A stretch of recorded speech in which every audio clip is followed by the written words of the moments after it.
आप सभी को नमस्कार। आज हम आपको थोड़ा अलजेब्रा के बारे में कुछ इम्पोर्टेंट फार्मूलेस के बारे में बात करेंगे। सबसे पहले लिखा है इंट्रोडक्शन टू अलजेब्रा। सबसे पहले आपका जो है अलजेब्रा से इंट्रोडक्शन करवाते हैं हम। इन अलजेब्रा में क्या होता है कि we substitute number with letters और alphabets to arrive at a solution. यानी कि हमारे पास कोई इक्वेशन होती है, उसमें हम कोई नंबर जैसे एक्स वाई जेड कुछ भी लिखा होता है, उसको सॉल्व करते तब जाके हमको रिजल्ट या फिर सोल्यूशन मिलता है। जैसे कि यहाँ पे बी पॉइंट में लिखा भी है कि we use letters like X M A B C E to represent unknown quantities in the equation. यानी कि आपके पास कोई अलजेब्रा की इक्वेशन लिखी हुई होती है, उसमें एक्स वाई जेड साथ में होता है, तो वहाँ पे कोई ना कोई वैल्यू होती है, वो अननोन वैल्यू होती है, हमको नहीं पता होती वो क्या वैल्यू होती है।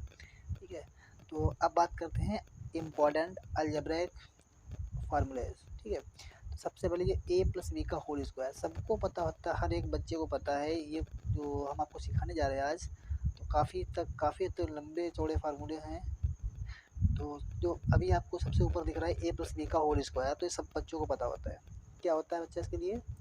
ए प्लस बी का होल स्क्वायर का फार्मूला होता है A square plus B square plus 2ab। Okay, और इसी तरीके से आपको पता है कि a माइनस बी का होल स्क्वायर का फार्मूला क्या होता है? A square plus B square, यहाँ प्लस लगा है, यहाँ आपका माइनस हो जाएगा। ठीक, बाकी सेम वही रहेगा, -2ab। ए स्क्वायर माइनस बी स्क्वायर के लिए क्या होता है? इसके लिए होता है आपका a plus B into A minus B. ठीक है, यहाँ पे A square minus B square बराबर क्या होता है? A plus B into A minus B. अब यहाँ पर क्या है? A square plus B square, just इसके जैसा नहीं होगा, ये थोड़ा इससे अलग होता है। तो यहाँ पे हो जाएगा आपका एक सेकेंड, ये इसके जैसा नहीं होता। ठीक है, A square plus B square का फार्मूला होता है, यहाँ पे आप इसको लिख सकते हो ए प्लस बी का होल स्क्वायर -2ab होता है, या फिर इसको ऐसे लिख सकते थे, यहाँ पे ए प्लस बी का होल स्क्वायर -2ab है, या फिर इसको ऐसे लिख सकते हैं ए माइनस बी का होल स्क्वायर, यहाँ माइनस है तो यहाँ प्लस हो जाएगा 2ab। ठीक है, अब यहाँ क्या देखते हैं? ए प्लस बी का होल क्यूब होता है, इसके लिए क्या लगता है? ए प्लस बी का होल क्यूब सभी को पता है, जैसे ए प्लस बी का होल स्क्वायर है, ए माइनस बी का होल स्क्वायर है, वैसे ही यहाँ पर भी ए प्लस बी का होल स्क्वायर होल क्यूब है। तो यहाँ क्या लगेगा आपका? A cube plus B cube plus 3ab into A plus B. ठीक है, ऐसे ही ए माइनस बी का होल क्यूब होता है, आपका यहाँ सारे साइन प्लस के हैं, इसमें सारे साइन माइनस के हो जाएंगे।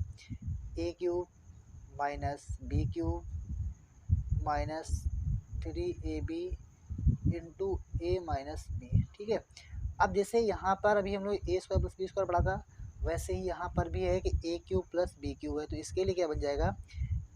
ए प्लस बी ब्रैकेट में, और दूसरा ब्रैकेट में क्या हो जाएगा? A square plus B square minus A B हो जाएगा। ठीक है, अब यहाँ पर क्या है? A cube minus B cube है, तो यहाँ पर हम ए माइनस बी कॉमन लेंगे। ठीक है, यहाँ पर क्या पूरे सारे साइन कर देंगे, A square plus B square plus A B. ठीक है, ये हो जाएगा। अब देखिए ए प्लस बी का whole square minus A minus B का होल स्क्वायर, इसके बराबर क्या होता है? इसके लिए होता है 4ab। अगर आपको ए प्लस बी का होल स्क्वायर और माइनस ए माइनस बी का होल स्क्वायर जैसा कोई फार्मूला दिखता है, तो उसकी वैल्यू क्या होगी? 4ab हो जाएगी। ए प्लस बी का होल स्क्वायर क्या होता है? सब बच्चों को पता होता है, आप शायद उम्मीद है आपको भी पता होगा।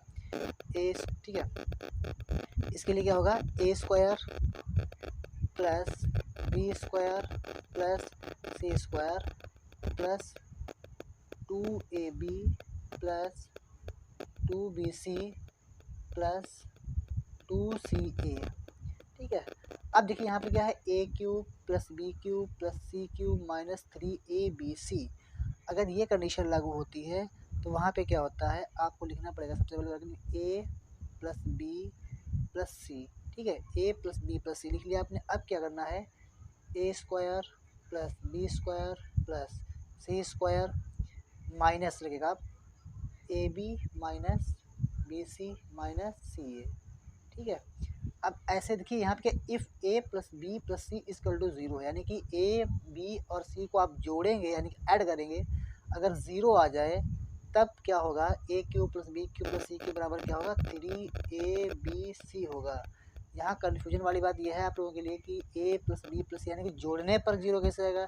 तो आपको बता दें ये नंबर जो हैं ये ए बी सी का मान यानी कि वैल्यू इसकी जो होगी वो निगेटिव होगी। कहीं ना कहीं कोई ना कोई हो सकता है, एक पॉजिटिव हो दो निगेटिव हो, कोई ना कोई वैल्यू एक निगेटिव जरूर होगी इसमें, तभी उसको ज़ीरो आएगा वो। अब देखिए आप नया फार्मूला देख रहे हैं आज यहाँ पे, आप सबके लिए नया ही होगा मेरे हिसाब से, ए की पावर 4 माइनस बी की पावर 4। इसके लिए क्या करते हैं, ए स्क्वायर प्लस बी स्क्वायर, ठीक है, ब्रैकेट में ए plus B into A minus B. Okay, अब यहाँ पर क्या है, ए की पावर 8 है, ए की पावर 8 माइनस बी की पावर 8 में क्या हो जाएगा, आप यहाँ पे ले लेंगे ए की पावर 4 प्लस बी की पावर 4। ठीक है, अब यहाँ पर दूसरे ब्रैकेट में ए स्क्वायर प्लस बी स्क्वायर, फिर ए plus B into A minus B. हालांकि ये बहुत कम ही रेयर आपको देखने को मिलेगा, ज़्यादा नहीं मिलेगा। ठीक है, अब यहाँ पर क्या है, ए की पावर m मल्टीप्लाई ए की पावर n, बेस सेम है, बेस सेम होने पर क्या होता है कि पावरें जुड़ जाती है। ठीक है, बेस सेम होने पर पावर्स ऐड होती हैं, यानी कि बेस कितना हमारा ए है तो इसको ए की ही बार लिखेंगे, पावर कितनी m है plus n। Okay, power add हो जाती है। अब देखिए यहाँ पर डिवाइड है, ए की पावर m और अपॉन ए की पावर n है। ठीक है, तो यहाँ पे क्या होता है, डिवाइड का साइन है, तो मतलब फ्रैक्शन का मतलब डिवाइड ही होता है। तो ए यानी कि बेस सेम, यहाँ पर भी तो ए की power m minus n। Okay, power minus हो जाती है। अब देखिए यहाँ पर क्या, ए की पावर m की पावर n मतलब पूरे की होल पावर n हो गई। तो यहाँ पर क्या, इस कंडीशन में क्या होता है कि m की मल्टीप्लाई इनकी यानी पावर की मल्टीप्लाई जो ए की पावर है और होल पावर की आपस से मल्टीप्लाई करवा दी जाती है, तो ए की power m multiply n। Okay, अब यहाँ देखिए ए बी की पावर x, ए बी की पावर क्या है x यानी कि होल पावर x है। ठीक है, तो इसको आप ऐसे लिख सकते हो, ए की पावर x इंटू बी की पावर x। ओके, अब जैसे यहाँ पे लिखा है ए अपॉन बी की पावर x, यानी कि ए अपॉन बी का होल पावर क्या है, x है, इसे आप लिख सकते हो ए की पावर x अपॉन बी की पावर x। ओके, अब देखिए यहाँ पर क्या है, सबसे लास्ट फॉर्मूला हमारे पास है ए की पावर 1 अपॉन x। तो इसे हम क्या लिख सकते हैं, इसको हम लिख सकते हैं ऐसे रूट में। ठीक है, और a यानी कि जो भी पावर होगा यहाँ पे 2 होगा 3 होगा वही, इसे पावर 1/2 तो केवल रूट लगाने को प्रॉब्लम नहीं होगी हम लोगों को। अगर यहाँ अपॉन में 3 होगा तो उसका क्यूब रूट हमको फाइंड करने का फाइंड करना होगा। ओके, उम्मीद है आप सभी को वीडियो अच्छा लगा होगा। वीडियो को लाइक शेयर और कमेंट जरूर करें।